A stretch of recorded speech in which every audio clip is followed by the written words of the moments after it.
நீங்க ஒன்றும் நம்ம சேனலை சப்ஸ்கிரைப் பண்ணலாம், சப்ஸ்கிரைப் பண்ணிக்கோங்க. சப்ஸ்கிரைப் பண்ணிட்டு பக்கத்தில் இருக்க பெல் ஐக்கான் கிளிக் பண்ணிட்டு ஆல்ன்ற பட்டனை கொடுத்துக்கோங்க. ஸோ அப்போ தான் நான் போஸ்ட் பண்ணுற வீடியோ உங்களுக்கு நோட்டிஃபிகேஷனாக வரும். ஓகேவா?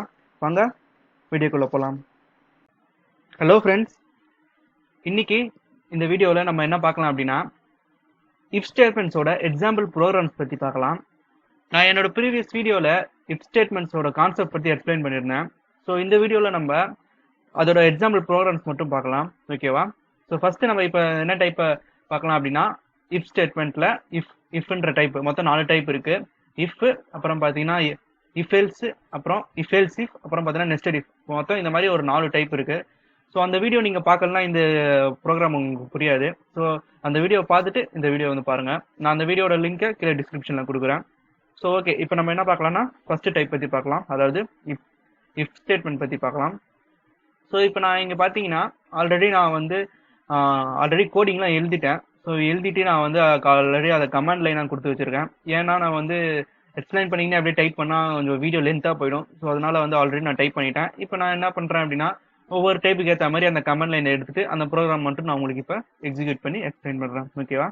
ஸோ ஓகே, இப்போ நம்ம கான்செப்ட் பற்றி பார்க்கலாம். இப்போ பார்த்தீங்கன்னா நான் வந்து ஃபர்ஸ்ட் இப்போ என்ன பார்க்கலாம்னு சொல்லியிருந்தேன், இஃப் டைப்பை பற்றி பார்க்கலாம்னு சொல்லியிருந்தேன். ஸோ அதனால நான் இப்போ வந்து என்ன பண்ணியிருக்கேன்னா, இஃப்பை மட்டும் இப்போ நான் வந்து கமாண்ட் லைன்லேருந்து எடுத்தேன். ஸோ இதுதான் அதோட கோடிங். ஸோ இப்போ இங்கே பார்த்தீங்கன்னா நான் வந்து இன்ட்டில் ஏபி 2 வேரியபிளை கிரியேட் பண்ணிட்டு, ஏல வந்து 30 அப்படின்ற டேட்டாவும், பியில் வந்து 20 அப்படின்ற டேட்டாவும் நான் வந்து இங்கே ஸ்டோர் பண்ணியிருக்கேன். ஸோ ஓகேவா?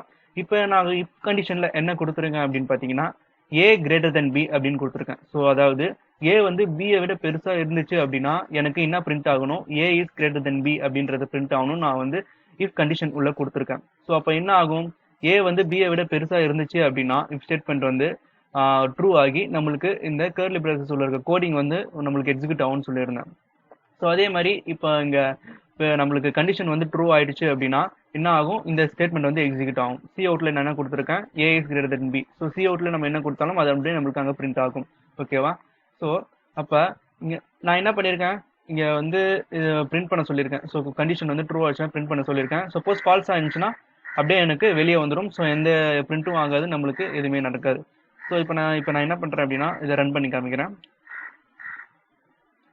ஸோ இங்கே பார்த்தீங்கன்னா எனக்கு ஏ இஸ் கிரேட்டர் தென் பி அப்படின்றது வந்து பிரிண்ட் ஆயிடுச்சு.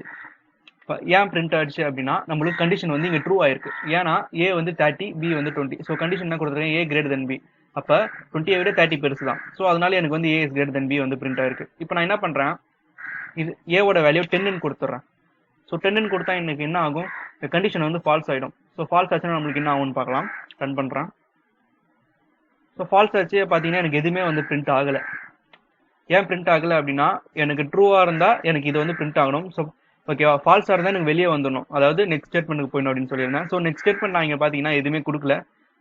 டேரெக்டாக வந்து நான் வந்து கெட் சிஎஸ் ரிட்டர்ன் 0 கொடுத்ததுனால எனக்கு ஆட்டோமேட்டிக்காக வெளியே வந்துடும், இல்லை எதுவுமே வந்து பிரிண்ட் ஆகாது. அதுதான் வந்து விஷயம். ஸோ இதுதான் வந்து அதாவது இஃப் மட்டும், இஃப் டைப் மட்டும் பார்த்தீங்கன்னா இந்த கான்செப்ட் தான். ஸோ இப்போ நம்ம என்ன பண்ணலாம் அப்படின்னா நெக்ஸ்ட் டைப், செகண்ட் டைப் பார்க்கலாம். அது என்னன்னு பார்த்தீங்கன்னா இஃப் எல்ஸ். ஸோ இதை நான் வந்து கமெண்ட் லைன் பண்ணிக்கிறேன்.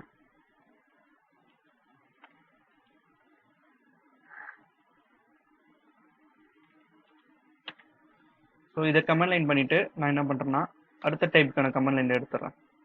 ஸோ இதுதான் பார்த்தீங்கன்னா இஃப் எல்ஸ் அப்படின்னு சொல்லுவாங்க. ஸோ இஃப்ன்ற ஒரு கண்டிஷன் இருக்கும், அப்புறம் பார்த்தீங்கன்னா எல்ஸ்ன்ற ஒரு பார்ட் இருக்கும். ஓகேவா?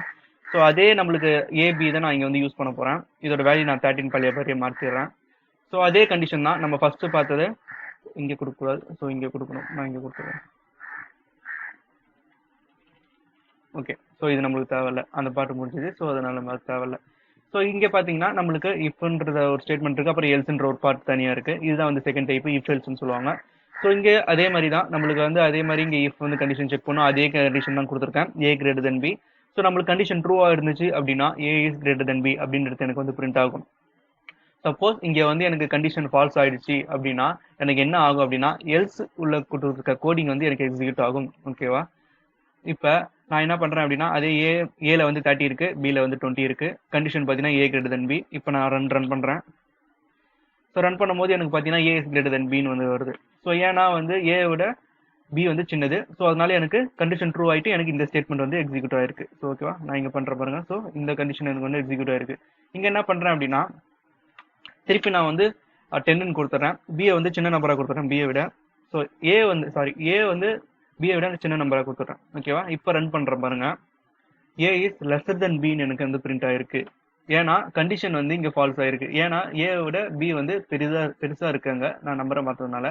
ஸோ அப்போ இந்த கண்டிஷன் எனக்கு எக்ஸிக்யூட் ஆகாமல் எனக்கு இந்த கண்டிஷன் வந்து எக்ஸிக்யூட் ஆயிருக்கு. ஓகேவா? ஸோ அப்போ இஃப் எல்ஸோட வேலை என்னன்னு பார்த்தீங்கன்னா, இஃப் ஃபர்ஸ்ட் வந்து இஃப் கண்டிஷன் செக் பண்ணும். இஃப் கண்டிஷன் ட்ரூ ஆனிச்சுன்னா அது உள்ள இருக்க கோடிங் எக்ஸிக்யூட் ஆகும். சப்போஸ் ஃபால்ஸ் ஆனிச்சுன்னா எல்ஸுக்கு வந்துட்டு எல்ஸ் உள்ள இருக்க கோடிங் ஆட்டோமேட்டிக்காக எக்ஸிக்யூட் ஆகும். ஓகேவா? ஸோ நம்ம செகண்ட் டைப்பும் பார்த்தாச்சு. இப்போ நம்ம வந்து தேர்ட் டைப் பார்க்கலாம். ஸோ அதனால இதுக்கும் நான் வந்து கமெண்ட் லைன் கொடுத்துக்கிறேன்.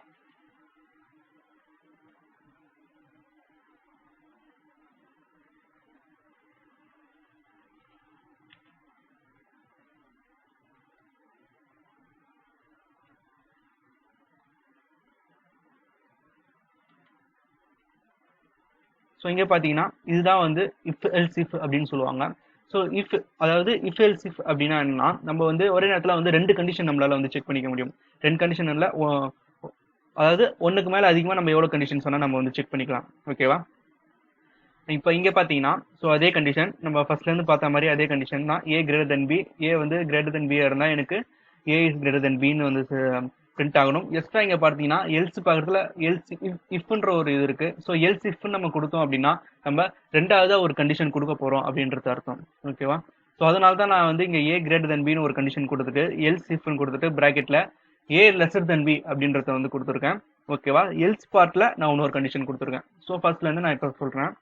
இப்போ இங்கே பார்த்தீங்கன்னா ஏவோட வேல்யூ 10ன்னு கொடுத்துருக்கேன்னா நான் இதை வந்து 13 நான் மாற்றிக்கிறேன் பழையபடி.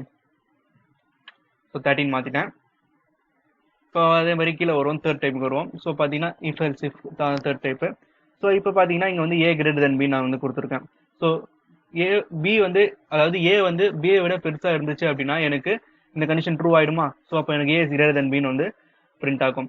ஸோ இல்லை இஃப் கண்டிஷன் ஃபால்ஸ் ஆயிடுச்சு அப்படின்னா நம்மளுக்கு டேரெக்டாக எங்கே வரும்? எல்ஸ் இஃப்க்கு வரும், ரெண்டாவது கண்டிஷனுக்கு வரும். இங்கே வந்து இந்த ரெண்டாவது கண்டிஷன் வந்து செக் பண்ணும். ஸோ இங்கே செக் பண்ணும்போது பார்த்தீங்கன்னா ஏ லெஸர் தென் பி அப்படின்றது இருக்கு. ஸோ ஏ லெஸர் தென் பி அப்படின்றது கண்டிஷன் வந்து ட்ரூ ஆச்சு அப்படின்னா நம்மளுக்கு எல்ஸ் இஃப் இதுக்குள்ள இருக்கிற பார்ட் வந்து நம்மளுக்கு எக்ஸிக்யூட் ஆகும். இல்லை எனக்கு இஃப் எல்ஸும் வந்து ஃபால்ஸ் ஆயிடுச்சு, அதாவது சாரி இஃப்பும் ஃபால்ஸ் ஆயிடுச்சு, இஃப் எல்ஸும் ரெண்டுமே வந்து ஃபால்ஸ் ஆயிடுச்சு அப்படின்னா எனக்கு அப்போ லாஸ்ட்டாக எல்ஸ் பார்ட் வந்து எக்ஸிக்யூட் ஆகும். ஸோ எல்ஸ் பார்ட்டில் நான் வந்து சி அவுட்டில் திஸ் நம்பர்ஸ் ஆர் ஈக்குவல் அப்படின்னு நான் வந்து கொடுத்துருக்கேன். ஏன்றத சொல்கிறேன். இப்போ பார்த்தீங்கன்னா வந்து எக்ஸிக்யூட் பண்ணுறேன். இங்கே பார்த்தீங்கன்னா எனக்கு ஏ இஸ் கிரேட்டர் தென் பி அப்படின்றது காமிச்சிருக்கு. ஏன்னா ஏ வந்து நம்ம என்ன கொடுத்துருக்கோம்? 30 கொடுத்துருக்கோம், பி வந்து 20 கொடுத்துருக்கோம். ஸோ அப்போ பியை விட ஏ வந்து பெருசு தான். ஸோ இங்கே என்ன பண்ணுறேன், நான் 1ன்னு மாற்றிடுறேன். சாரி 1ன்னு மாற்றிட்டா 10ன்னு ஆயிடுச்சா? ஸோ இப்போ வந்து நான் ரன் பண்ணுறேன். ரன் பண்ணும்போது பார்த்தீங்கன்னா எனக்கு ஏ இஸ் லெஸர் தென் பி அப்படின்றது வந்து எனக்கு பிரிண்ட் ஆயிருக்கு. ஏன் அப்படின்னா நம்மளுக்கு வந்து ஏ விட பி சின்னது. ஸோ ஃபர்ஸ்ட் கண்டிஷன் என்ன இருக்கு பார்த்த உடனே ஏ வந்து பியை விட பெருசாக இருந்தால் தான் எனக்கு இது எக்ஸிக்யூட் ஆகணும். ஆனால் நான் என்ன பண்ணிட்டேன், ஏ வந்து பியை விட சின்னதாக கொடுத்துட்டேன். ஸோ அதனால எனக்கு இந்த கண்டிஷன் ஃபால்ஸ் ஆனதுனால எனக்கு இந்த கண்டிஷன் வந்துருச்சு. ஸோ இந்த கண்டிஷன் வந்தவொடனே ஏ வந்து லெஸ் தென் பின்னு கொடுத்துருக்கேன். பியை விட ஏ சின்னதாக இருந்தால் எனக்கு இது பிரிண்ட் ஆகணும் அப்படின்னு சொல்லியிருக்கேன். அங்கே பார்த்தீங்கன்னா அதே மாதிரி கண்டிஷன் வந்து இன்ஷியலைஸ் பண்ணது வந்து ஏ வந்து 10ம் பி வந்து 20 கொடுத்ததுனால பியை விட ஏ சின்னது. ஸோ அதனால எனக்கு இந்த பார்ட் வந்து எக்ஸிக்யூட் ஆயிருக்கு. ஓகேவா? ஸோ இல்லை இப்போ நான் என்ன பண்ணுறேன் அப்படின்னா மூணாவதாக ஒன்று கண்டிஷன் கொடுக்குறேன். அதாவது மூணாவதாக நான் என்ன பண்ணுறேன், அதுக்கும் இல்லாமல் இதுக்கும் இல்லாமல் ரெண்டுமே ஈக்குவலாக கொடுத்துறேன். ஸோ இது வந்து பெருசும் இல்லை சின்னதும் இல்லை. அப்போ நம்மளுக்கு என்ன ஆகுதுன்னு பார்ப்போமா? ஸோ அப்படி பார்க்கும்போது திஸ் நம்பர்ஸ் ஆர் ஈக்குவல் அப்படின்றது வருது. எதனால அப்படின்னா நம்மளுக்கு இந்த கண்டிஷன் செக் பண்ணும்போது ஏ இஸ் கிரேட்டர் தென்னா இருக்கா, இல்லை ரெண்டுமே ஈக்குவலாக இருக்கு. ஸோ ரெண்டாவது கண்டிஷன் இங்கே வரும், எல்ஸ் இஃப் வரும். ஏ வந்து பியை விட சின்னதாக இருக்கா அப்படின்றத பார்க்கும். இல்லை அப்போ ரெண்டுமே நம்மளுக்கு ஃபால்ஸ் ஆனதுனால எல்ஸில் கொடுத்த சி அவுட்ல கொடுத்த திஸ் நம்பர்ஸ் ஆர் ஈக்குவல் அப்படின்றது நம்மளுக்கு அங்கே பிரிண்ட் ஆயிருக்கு. ஓகேவா? ஸோ இதுதான் வந்து தேர்ட் பார்ட். நம்ம வந்து இங்கே நீங்கள் கேட்கலாம், ஸோ இஃப் எல்ஸ் வந்து இது ஒன்று தான் கொடுக்கணுமா அப்படின்றது கிடையாது. ஃபர்ஸ்ட் இஃப் கொடுத்துட்டு நீங்கள் எத்தனை ஈல் சேஃப் வேணால் கொடுத்துக்கலாம். ஸோ ஓகேவா? நம்மளுக்கு வந்து எத்தனை கண்டிஷன் சொன்னால் நம்மளால வந்து கொடுத்துக்க முடியும். ஸோ ஓகேவா? ஸோ ஓகே, தேர்ட் டைப் முடிஞ்சது. இப்போ லாஸ்ட்டாக ஒரு ஃபோர்த் டைப் பார்த்துடலாம். ஸோ அதுக்குள்ளே இதுக்கும் நான் வந்து கமெண்ட் லைன் கொடுத்துக்கிறேன்.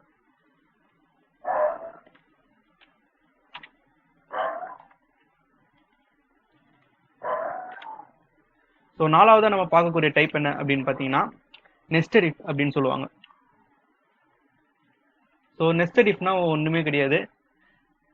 இந்த இப்போ நம்ம பார்த்தோம் பார்த்தீங்களா இஃப் கண்டிஷன் ஃபுல்லாக. ஸோ அந்த இஃப் கண்டிஷன் உள்ளேயே இன்னொரு இஃப் கண்டிஷன் கொடுத்தா அதுதான் வந்து நெஸ்டட் இஃப் அப்படின்னு நம்ம வந்து சொல்லலாம். ஓகேவா?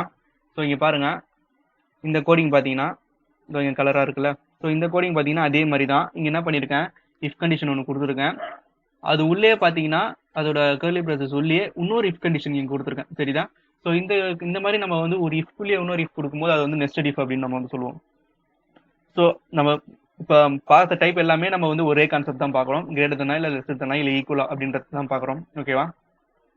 ஸோ இங்கே நான் என்ன பண்ணியிருக்கேன் அப்படின்னா ஒரே இஃப் மட்டும் தான் கொடுத்துருக்கேன். இஃப் எல்ஸ் தான் எடுத்திருக்கேன். ஸோ அது உள்ள தான் நான் வந்து இஃப் வந்து கொடுத்துருக்கேன். ஸோ இங்கே என்ன பார்க்கலாம்னா நம்மளுக்கு அதே ஏ கிரேட்டர் தென் பி அப்படியே ஏ வந்து கிரேட்டர் தென் பியா இருக்கா அப்படின்றது தான் இங்கே வந்து செக் பண்ணுது.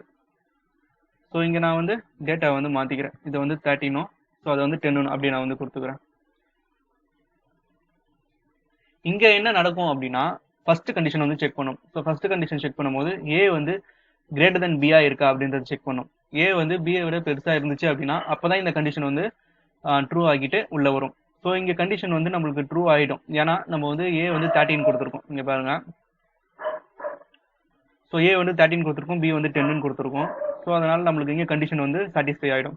சாட்டிஸ்ஃபை ஆன உடனே என்ன ஆகும்னா, ஸோ இது உள்ள இருக்க கோடிங் எக்ஸிக்யூட் ஆகும்னு சொன்னா உள்ள பார்த்தீங்கன்னா நான் இன்னொரு கண்டிஷன் வந்து கொடுத்துருக்கேன். இன்னொரு கண்டிஷன் வந்து செக் பண்ணும். ஸோ அதையும் செக் பண்ணிட்டு ட்ரூவா இருந்துச்சுன்னா உள்ள வந்துடும். ஸோ இதையும் செக் பண்ணும். ஸோ இதையும் செக் பண்ணும்போது இஃப் வந்து நான் என்ன கொடுத்துருக்கேன், இஃப் வந்து அதாவது இஃப் கண்டிஷன்ல ஏ வந்து 30 அப்படின்னு நான் வந்து இருந்தது அப்படின்னா ஏவோட வேல்யூ வந்து 30 இருந்ததுன்னா எனக்கு என்ன பிரிண்ட் ஆகணும் அப்படின்னா ஏ வேல்யூஸ் 30 அப்படின்னு வந்து பிரிண்ட் ஆகணும். ஓகேவா? ஸோ நான் இங்க என்ன பண்ணியிருக்கேன், ஸோ ஏவோட வேல்யூ 13 கொடுத்துருக்கேன். இப்போ நம்ம வந்து பிரிண்ட் பண்ணி பார்ப்போம் பிரிண்ட் ஆகுதா அப்படின்னு. ஸோ இங்க பாத்தீங்கன்னா ஏ வேல்யூஸ் 30, அப்புறம் பாத்தீங்கன்னா ஏ இஸ் கிரேட்டர் தென் பி அப்படின்னு எனக்கு ரெண்டு இது பிரிண்ட் ஆயிருக்கு. ஸோ அது ஏன் ரெண்டாவது எதுக்கு பிரிண்ட் ஆச்சு நான் சொல்லிடுறேன். ஸோ இங்கே பார்த்தீங்கன்னா எனக்கு இஃப் கண்டிஷன் இங்கே ட்ரூ ஆயிடுச்சா, ட்ரூ ஆனோடனே ரெண்டாவது இஃப் கண்டிஷன் ஒன்று தான். ஸோ ரெண்டாவது இஃப் கண்டிஷன் எனக்கு ட்ரூ ஆயிடுச்சு, ஏவோட வேல்யூ 30 தான். ஸோ அதனால எனக்கு ஏவோட வேல்யூ 13 பிரிண்ட் ஆயிடுச்சு. அடுத்ததா நம்ம இந்த இஃபோட இது கோடிங் இருக்கு பார்த்தீங்களா, இதுவும் நம்மளுக்கு பிரிண்ட் ஆயிடும். ஸோ அடுத்தது ஏன்னா நம்மளுக்கு இந்த இஃப் கண்டிஷன் முடிஞ்ச உடனே என்ன ஆகும்னா இது ட்ரூ ஆயிடுச்சா, இந்த ஏ ஈக்குவல் டு 30 அது வந்து ட்ரூ ஆயிடுச்சு, ஏ வந்து 13 தான் கொடுத்துருக்கோம். ஸோ இதுவும் பிரிண்ட் ஆயிடும். இது பிரிண்ட் ஆன உடனே நம்ம என்ன நம்மளோட கான்செப்ட் படி நான் நெக்ஸ்ட் ஸ்டேட்மெண்ட் போவோம். நெக்ஸ்ட் ஸ்டேட்மெண்ட்ல நம்ம என்ன கொடுத்துருக்கோம், சி அவுட்ல A is greater than B நம்ம கொடுத்துருக்கோம். ஸோ அதனால நம்மளுக்கு இதுவும் நம்மளுக்கு வந்து பிரிண்ட் ஆயிடுச்சு. ஓகேவா? ஸோ இப்போ நான் என்ன பண்றேன் அப்படின்னா நான் 30 இதை வந்து 5ன்னு கொடுத்துட்றேன். அதாவது 50 வெறும் 5. ஸோ வெறும் 5 கொடுக்கும்போது நம்மளுக்கு என்ன ஆகுது பார்த்தீங்கன்னா A is less than B. So அதே தான் இங்கே பார்த்தீங்கன்னா இந்த கண்டிஷன் வந்து எனக்கு இந்த கண்டிஷன் ஃபால்ஸ் ஆயிடுச்சு. ஸோ இந்த கண்டிஷன் ஃபால்ஸ் ஆனதுனால எனக்கு இது உள்ளே போகாது. ஸோ அதனால இந்த கண்டிஷன் என்னால் செக் பண்ணாது. டைரெக்டா என்ன ஆகும், எல்ஸ் பார்ட்டுக்கு வந்துட்டு இது எனக்கு பிரிண்ட் ஆகிடும். ஸோ இதுதான் வந்து இந்த இஃப் ஸ்டேட்மெண்ட்ஸ்ல இருக்க டைப்ஸ். மொத்தம் 4 டைப்ஸ் இப்போ வந்து பார்த்தோம். ஸோ ஒவ்வொரு டைப்புமே எல்லா 4 டைப்புமே மேக்ஸிமம் சேம் தான். நம்ம ஒவ்வொன்றும் கரெக்டாக நம்ம வந்து பார்த்தோம்னா நம்மளுக்கு வந்து ஈஸியாகவே புரியும். ஸோ இந்த கான்செப்ட்லேயும் இந்த வீடியோலையும் உங்களுக்கு ஏதாவது டவுட் இருந்துச்சுன்னா கீழே கமெண்ட் பாக்ஸில் கமெண்ட் பண்ணுங்க, நான் எக்ஸ்பிளைன் பண்ணுறேன். ஓகேவா? பாய், see you later.